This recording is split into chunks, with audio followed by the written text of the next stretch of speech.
Hey friends, if you wish to remove password protection from a Word document, then please watch this video.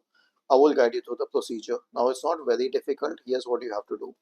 Click on File and then you can click on Info, Protect Document and then click with the password. I'll show you the complete procedure. So we will enter the password.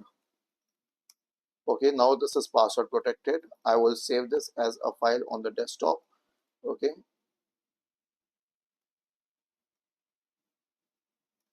now I'll go to the desktop itself and I will try to open this file.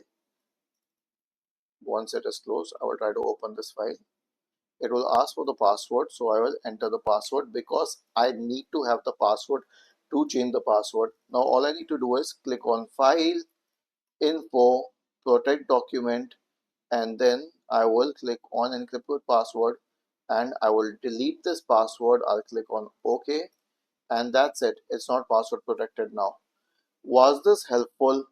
If yes, then please subscribe to the channel.